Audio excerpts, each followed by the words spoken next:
Well, hi folks, and welcome to the last week of online instruction for the 2019-2020 school year. As you've probably heard by now, this is the last week we're going to be introducing any new concepts. The last 2 weeks of the year are going to be set aside for students to get stuff made up that they might have missed, and giving everybody an opportunity to do the best job they possibly can for this 9 weeks. In this year that has been unlike any other year, I decided we would do something this last week that is unlike anything we've done throughout this school year.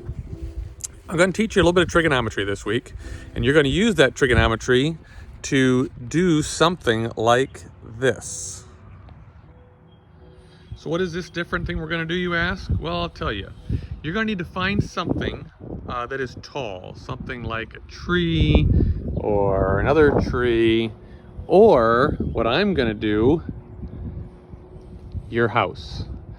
And using a little bit of trigonometry I'm going to teach you, you are going to find the height of something very tall, something that you could not find the height of with like a tape measure or anything like that.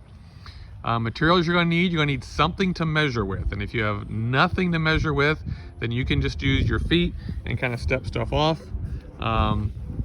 You're going to need something to measure an angle with. If you don't have anything, then you can just estimate. But let me show you how this is going to work.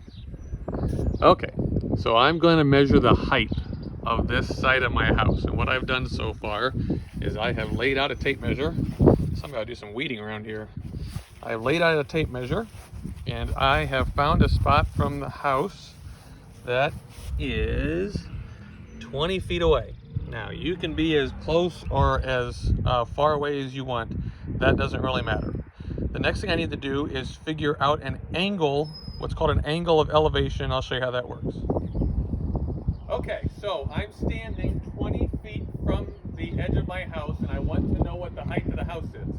To figure that out, I need an angle. Well, the iPhone does have in its measurement app, the option on the bottom right is an option for finding an angle. So I'm going to hold this at my eye, and I'm going to move up until I'm looking at the top of my house.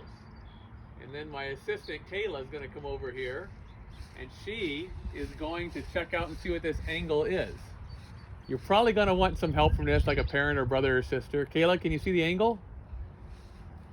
Yeah, it's 46. 46 degrees? All right, sounds good.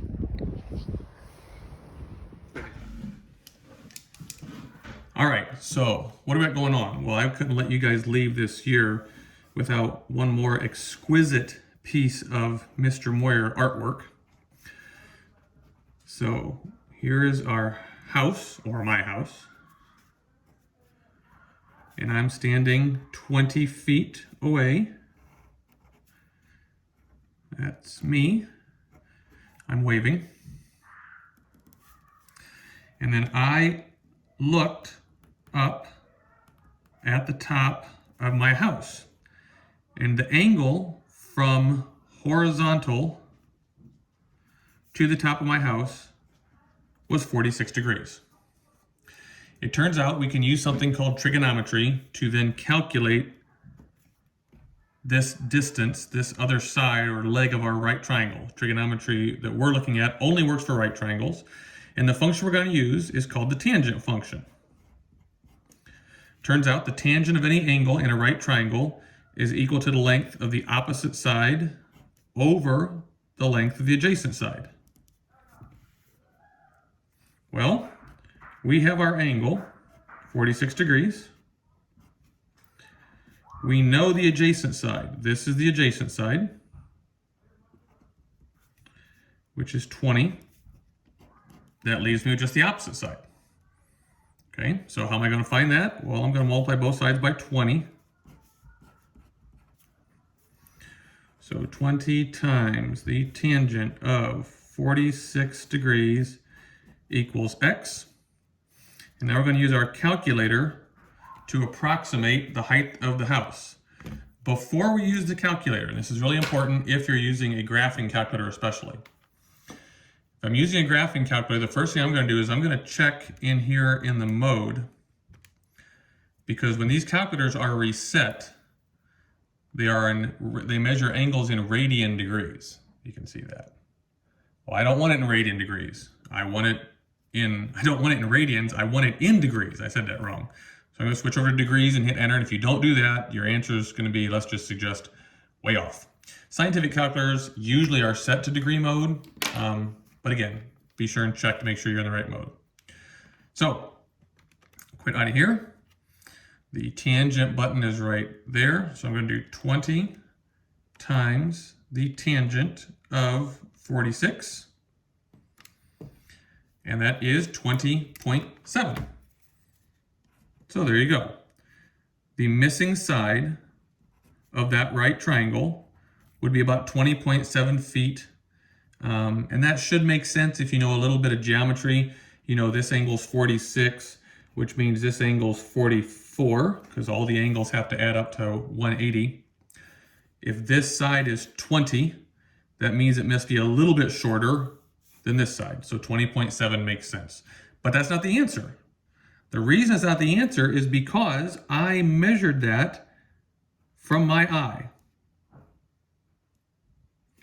So to figure out the true height of the house, I need to add in the height of me, and I'm about 6 foot tall. So to find the true height of the house, I need to take my answer from down here, 20.7, add in 6 feet, and the overall height of my house is roughly 26.7 feet. That is your final project for Honors Algebra 2. Find something tall, measure it, do this math, tangent functions one you're going to use, and estimate its height.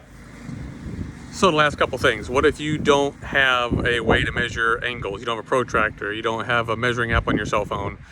Then I would stand somewhere and have somebody help you and just estimate 45 degrees. You saw when I did it, came out to about 45 degrees. So just try to make the angle 45 degrees and then measure how far out you are. If you don't have a tape measure, just use your feet. Just, put heel to toe, heel to toe, heel to toe. Maybe leave a little bit of a gap to try to keep it at a foot. But the precision is cool. I mean, the more precise you are, the more accurate your result's going to be. But the big point, obviously, is to do the math. Have any questions? Email me, and I'll help you out as much as I can. Okay? Have fun. Bye.